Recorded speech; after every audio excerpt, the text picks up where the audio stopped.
Versículo 7. E clamando com grande voz disse: Que tenho eu contigo, Jesus, Filho do Altíssimo? Conjuro-te por Deus que não me atormentes. Porque ele dizia: Sai deste homem, espírito imundo. Versículo 9. E perguntou-lhe: Qual é o teu nome?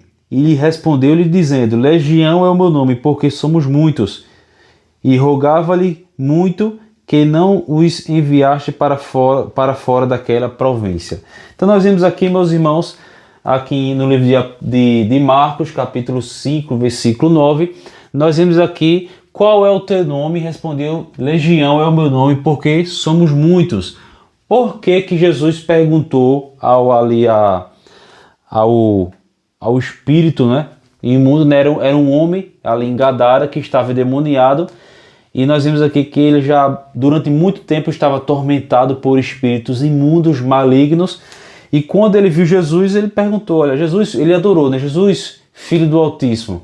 E Jesus perguntou: qual é o teu nome? Porque Jesus, ele é o Filho de Deus, então ele sabe, né? O mundo espiritual, ele é real, tão real quanto o mundo físico.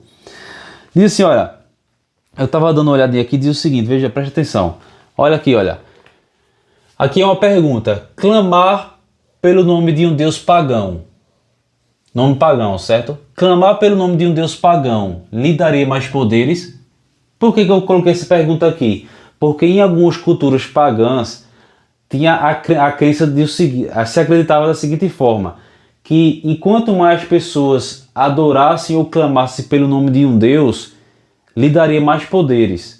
Se clamasse pelo nome de um demônio ou de vários demônios, daria mais poderes aos demônios. Ou seja, segundo algumas culturas pagãs, clamar pelo nome de um deus lhe daria mais poderes. E se as pessoas não clamassem pelo nome desse deus ou dos deuses, aqueles deuses ficariam mais fracos. Ou seja, os deuses pagãos, segundo a mitologia dessas culturas pagãs, o louvor e a adoração do povo daria mais poderes aos deuses, ao passo que não adorar deixaria aquele deus ou os deuses mais fracos. Mas não é o caso do Deus Todo-Poderoso, porque a Bíblia diz que ele é o Alfa e o Ômega.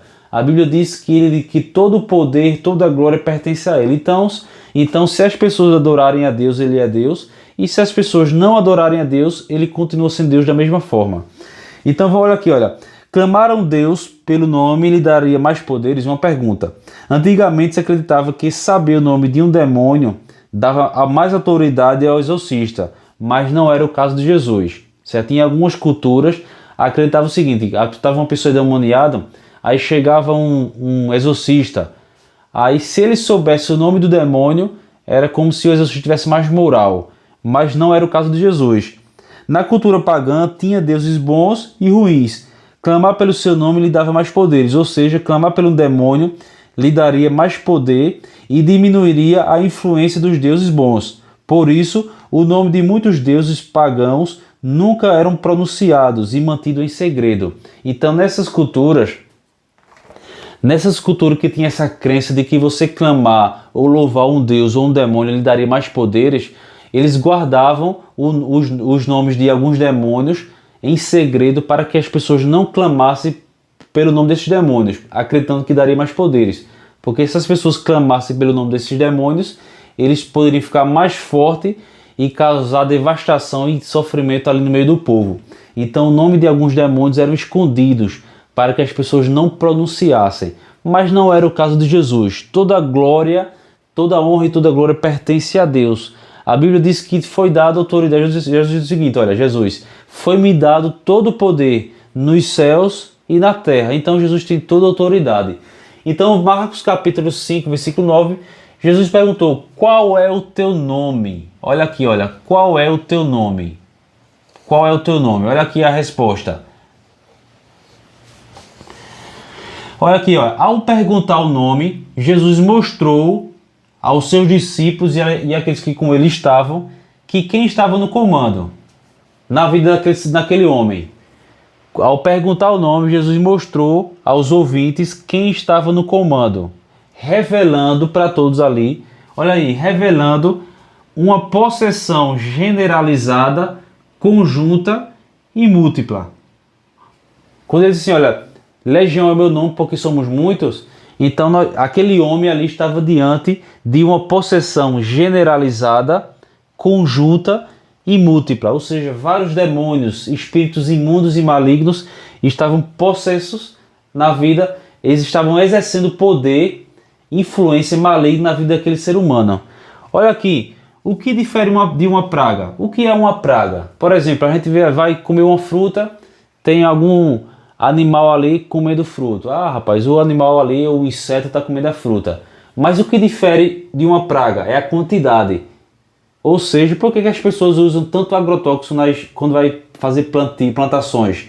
Porque se não usar agrotóxico, vem insetos, animais em grandes quantidades e consomem aqueles frutos ou verduras. Então, os agrotóxicos são utilizados para evitar uma praga. Então, o que difere uma praga é a quantidade. Então, esse homem aqui de Gadara, ele estava diante de uma praga espiritual, que era uma possessão generalizada, conjunta e múltipla por inúmeros espíritos malignos que estavam exercendo uma praga na vida daquele homem. Então, qual é o teu nome? Foi isso. Quando Jesus perguntou, Jesus revelou para os discípulos ali e aqueles que estavam ao seu redor que aquele homem estava sob uma possessão generalizada, conjunta e múltipla. E respondeu: legião. Olha aqui, legião. Olha aqui a resposta. Certo? Aí vem aquela pergunta, legião. Ele estava dizendo que legião era o nome ou era o número? Seria o nome daquele espírito maligno, de vários, ou estava sendo revelado ali um número, uma quantidade, uma praga espiritual na vida daquele homem? Mas a Bíblia diz assim, olha, e respondeu, legião é o meu nome. É o meu nome, porque somos muitos. Então, legião era uma parte do exército romano de mais ou menos 6.000 soldados, ou seja, aquele homem estava diante de uma praga espiritual na vida dele. E respondeu, porque somos muitos. Olha aqui, meus irmãos, se um espírito maligno já é ruim, já pode causar muita influência maligna na vida de um ser humano, imagine uma multidão, como é dito aqui. Legião é o meu nome porque somos muitos, ou seja, uma multidão de espíritos malignos, de demônios, estava na vida daquele ser humano. Então, se um é ruim, imagina uma multidão. Mas olha o seguinte, olha, independente da quantidade, nada pode resistir à glória de Deus. Então, nada... E Jesus estava mostrando para os discípulos que nada pode impedir a glória de Deus. Jesus era o Filho de Deus. Jesus falou, olha, é-me dado todo o poder nos céus e na terra. Então, tudo se dobrava diante de Cristo, de Jesus o Cristo. Todas as possessões, todo o exército, toda praga, todo o exército demoníaco se prostra diante da glória de Deus. Então, nada pode resistir à glória de Deus. Lucas 1,37, porque para Deus nada é impossível. Então Jesus, ao mesmo tempo, apenas nessa passagem aqui, mostrou que aquele homem estava diante de uma praga espiritual, certo? Mostrou ali também que nada é impossível para a glória de Deus, nada é difícil para Deus.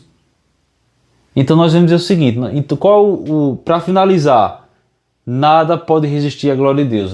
Quando nós lemos aqui o restante dessa passagem aqui, Jesus ele expulsou aqueles espíritos, aquela legião de demônios da vida daquele homem e ele teve uma vida restaurada. E assim, meus irmãos, é a nossa vida. Se nós se apegarmos a Deus, nada, por pior que seja, vai ser impossível de restaurar. Não existe nada impossível. Então, quando nós entregamos a nossa vida a Cristo, a Deus, Deus restaura a nossa vida espiritual. Deus restaura a nossa vida física, a nossa vida espiritual. Então é isso. Espero que vocês tenham entendido Vou parar por aqui e até a próxima lição.